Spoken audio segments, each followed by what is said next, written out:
उसको तेजाब से पूरा मिलाया गया, एनेस्थीसिया केमिकल इंजेक्शन इसको मसल की जगह वेन के अंदर लगाया गया, यानी वो वेन से उसके पूरे ब्लड में फैल गया है वो केमिकल। वो बंदा यानी जिंदा भी है, बेहोशी की हालत में भी नहीं है, होश में है। उसको जो भी मारोगे सब पेन महसूस होगा, लेकिन वो अपना हाथ उठा भी नहीं सकता। क्योंकि उसका सुन किया हुआ था। पोस्टमार्टम दोबारा करवाया कब्र कुचाई के बाद, तो उस रिपोर्ट में ये सब वाज़ेह हुआ है कि खुदकुशी नहीं, उसमें उसका कत्ल हुआ है। बिस्मिल्लाहिर्रहमानिर्रहीम। नाजरीन, मेरा नाम अब्दुल्ला बसी है। इस वक्त मैं कराची प्रेस क्लब में मौजूद हूँ और आप देख रहे हैं डेली स्टार प्लस डिजिटल। इस वक्त हम आपको मीर रज़ा के कत्ल के कुछ अहम इंकशाफात बताएंगे, क्योंकि कल उसके पोस्टमार्टम की रिपोर्ट आई है। उस रिपोर्ट में जो उनके एडवोकेट जिब्रान नासिर साहब हैं और उनकी फैमिली ने, डॉक्टर्स ने बताया, तो ये बताया कि एनेस्थीसिया एक केमिकल होता है, इंजेक्शन टाइप का, मस्क्यूलर में देते हैं आपके मसल को रिलीज करने के लिए, यानी आपके मसल में लगाते हैं तो आपको जितना भी मारो आपको पेन नहीं होता बिल्कुल भी। लेकिन वो केमिकल इंजेक्शन इसको मसल की जगह वेन के अंदर लगाया गया, यानी वो वेन से उसके पूरे ब्लड में फैल गया है वो केमिकल। वो बंदा यानी जिंदा भी है, बेहोशी की हालत में भी नहीं है, होश में है। उसको जो भी मारोगे सब पेन महसूस होगा, लेकिन वो अपना हाथ उठा भी नहीं सकता। क्योंकि उसका सुन किया हुआ था। उस पर 12 घंटे तशद्दुद हुआ है मुसलसल, यानी ये पोस्टमार्टम की रिपोर्ट बता रही है। क्योंकि वो सुबह 5 बजे लापता हुआ था, अपने घर से गया था, और उसकी मौत शाम में 5 बजे के बाद हुई है, ये पोस्टमार्टम की रिपोर्ट बता रही है। और आप खुद सोचें, आप उसकी नस में इंजेक्शन लगाया बेहोशी वाला और उसको इतना मारा, यानी उसके यहाँ पे से तशद्दुद के निशान, कमर पे, जिस्म पे अलग तशद्दुद के निशान मिले हैं। उसके उसको तेजाब से पूरा मिलाया गया, उसके जो एडवोकेट बता रहे हैं और डॉक्टर, अभी पोस्टमार्टम की रिपोर्ट में आया कि उसको पूरा तेजाब से उसके मुंह को मिलाया गया है, आइडेंटिटी छुपाने के लिए उसके हाथों को धोया गया, फिंगरप्रिंट्स, फुटप्रिंट्स मिटाए गए हैं।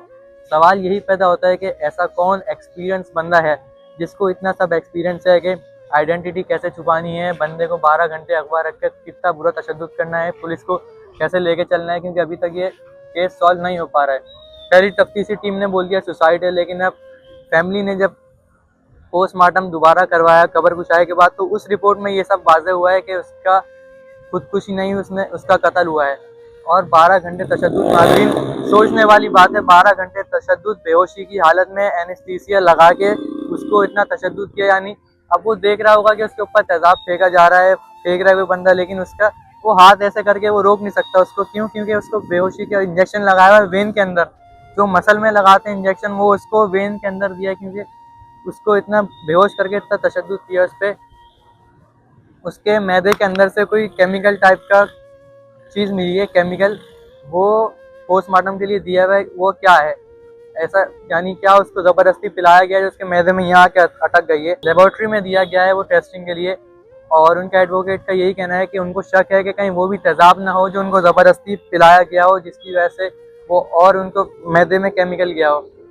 अब उन्होंने और इंकशाफ किया है कि वहीं जहाँ जौहर, गुलिस्तान जौहर में उसकी लाश मिली है, उसके पास ही गेस्ट हाउस है।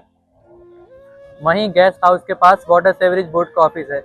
वहाँ से वो बता रहे हैं उनको तेजाब टाइप की खाली बोतलें मिली हैं 4-5, जो कि नमकीन तेजाब होता है। अब वो बोतलें वहाँ क्या करी हैं, ये सोचने वाली बात है उसी गेस्ट हाउस के पास। जी, अच्छा अब्दुल्ला, ये बताएं ऐसा कौन कर सकता है? यही तो सोचने वाली बात है कि ऐसे कौन हाई प्रोफाइल शख्सियत जो इतना जालिम, इतना यानी साइको किलर, इतना जाहिलों की तरह, यानी ये इंसानियत से बिल्कुल दूर है, ये दरिंदा भी इसके लिए लफ्ज़ छोटा है, जितना बुरा उसने तशद्दुद किया है। उसको उसकी जान ही ले ली यार, 12 घंटों में तशद्दुद कर करके इतना। क्या आपके पैसे अगर देने थे उसने आपको, अब आपके पैसे मिल गए, आपको जेलसी थी, जो भी था, आप इतना बुरा कोई कैसे कर सकता है, सोच समझ से बाहर है। हमारी यही अपील है गवर्नमेंट से भी कि जल्द से जल्द इस केस को सॉल्व किया जाए, उसको इंसाफ दिया जाए। कराची की आवाम भरपूर सपोर्ट कर रही है मीर रज़ा को। अच्छा मुझे ये बताएं, पुलिस क्या कर रही है इस काम में? पुलिस देखें, पुलिस पे तो सवाल या निशान उठता है, क्योंकि पुलिस की जो पहली तफ्तीशी टीम थी वो लगे हुए थे, फैमिली को भी वो कह रहे थे कि ये खुदकुशी है, आप मान लें ये खुदकुशी है, उसको गोली लगी, ये वो। पोस्टमार्टम के सैंपल भी नहीं उन्होंने जमा करवाए थे रिपोर्ट्स के लिए। अभी आप देखें, उसकी स्मार्ट वॉच मिली थी, एक ही सिर्फ मोबाइल मोबाइल भी नहीं था उसके पास, ना कुछ, उसकी सिर्फ स्मार्ट वॉच मिली थी उसके पास एविडेंस, जिससे क्रिमिनल तक पहुंचा जा सकता था। लेकिन वो वॉच भी अभी तक समीउल्लाह सोमरो, जो पहले पुलिस में जिसके इन्वेस्टिगेशन ये कर रहे थे, वो अपनी जेब में लेके घूम रहे हैं। उन्होंने अभी तक वो भी जमा नहीं करवाई एविडेंस है रिपोर्टिंग के लिए नई तफ्तीशी टीम को। ये कल इंकशाफ हुआ है, उनके वालिद और एडवोकेट वगैरह ने प्रेस कॉन्फ्रेंस में ये भी इंकशाफ किया है। अच्छा ये बताएं, आज पुलिस क्या कह रही है? आज 12 अगस्त 2026 है, 2 दिन बाद आज़ादी का दिन है, 14 अगस्त। नाजरीन अब आप खुद बताएं, आप अपने दिल से पूछ के बताएं, क्या हमें आज़ादी मनानी चाहिए। मैं कुछ नहीं कह रहा, ये आप अपने दिल से पूछें और बताएं, कमेंट्स करें। आज़ादी कैसे, मुंह से कैसे आज़ादी मनाएंगे आप लोग, जहाँ एक नौजवान को इतना दर्दनाक, यहाँ की जान की कोई कीमत ही नहीं है, इतना खौफनाक तरीके से उसको मारा गया है। 10 से 12 दिन गुजर चुके हैं इस वाक़े को, उसके कत्ल हुए और आज भी कातिल दनदनाते घूम रहे हैं शहर में, खुलेआम घूम रहे हैं। क्या आज़ादी मनानी चाहिए हमें इस मुल्क में, इस कानून के अंदर? क्या हम आज़ाद हैं? आप कमेंट सेक्शन में बताइए, मैं कुछ नहीं कह रहा, आप अपने दिल से पूछें, जो आपका दिल का है आप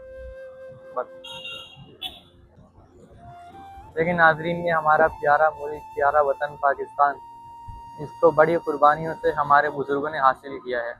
आजकल लोग कह रहे हैं हम आज़ादी किस मुँह से मनाएं, कैसे मनाएं। बिल्कुल, सबका दर्द अपनी जगह हम भी समझते हैं। मीर रज़ा को जितने खौफनाक, दर्दनाक उसको मौत दी है, उसमें आज़ादी, यहाँ के लोग आज़ाद हैं? कैसे आज़ाद हैं? सब बहुत गमगीन है कि 14 अगस्त पे आज़ादी कैसे मनाएं, हम क्या आज़ाद हो गए आज तक? तो guys, hate the system not the country, okay. ये मुल्क बड़ी कुर्बानियों से हमारे बुजुर्गों ने हासिल किया है। मुल्क बुरा नहीं है, मुल्क में बैठे कुछ लोग, कुछ काली भेड़ियाँ सब जगह होती हैं, तो उनकी वजह से हमारा मुल्क बदनाम होता है, जिसकी वजह से सिस्टम ऐसा बना है कि इंसाफ नहीं मिल पाता लोगों को। 12 दिन गुजर गए उसके कत्ल को, आज तक कातिल का कुछ पता नहीं चल सका है। हमारी अपील है फील्ड मार्शल आसिम मुनीर साहब से, वज़ीर आज़म शहबाज शरीफ और बिलावल भुट्टो साहब से कि आप इस केस को अपने हिसाब से देखें, जस्टिस दिलवाएं मीर रज़ा को। और सिर्फ मीर रज़ा ही नहीं, कराची में कितने नौजवान ऐसे रोज़ डंपर की टक्कर से मर जाते हैं, ट्रॉले की टक्कर से मर जाते हैं, कभी कोई डकैत मार के चले जाते हैं। ये कराची भी हम सबका शहर है। जैसे मीर रज़ा इस कराची का नौजवान था, हम भी इसी कराची के नौजवान हैं, इसी कराची के रिहायशी हैं, पाकिस्तान का मुस्तकबिल हैं, कराची के बेटे हैं हम भी। हमारी सेफ्टी कानून नाफिज करने वालों के इदारों के हाथ में ही है। बिल्कुल, हम भी उनको सपोर्ट करते हैं, लेकिन उनकी सपोर्ट भी हमारे लिए बहुत ज़रूरी है।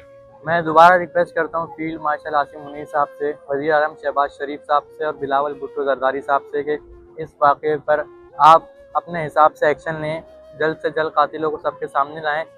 वो भी, मीर रज़ा भी कराची का नौजवान था, जैसे हम कराची के नौजवान हैं, पाकिस्तान के नौजवान हैं। ये नौजवान ही पाकिस्तान का रोशन मुस्तकबिल है। अगर ये नौजवान ही महफूज नहीं है, तो आगे पाकिस्तान का मुस्तकबिल कैसे महफूज होगा? तो गुजारा इस पर कोई एक्शन है, कराची के नौजवान खुसूसी, इनके लिए कुछ आप लोगों को लाएमल करना चाहिए ताकि ये भी महफूज रहें। आए दिन इनको डकैत गोली मार के चले जाते हैं, कभी ये डंपर की टक्कर से मर जाते हैं, कभी कुछ, यानी रोज़ कराची की माएँ जनाजे उठाती हैं।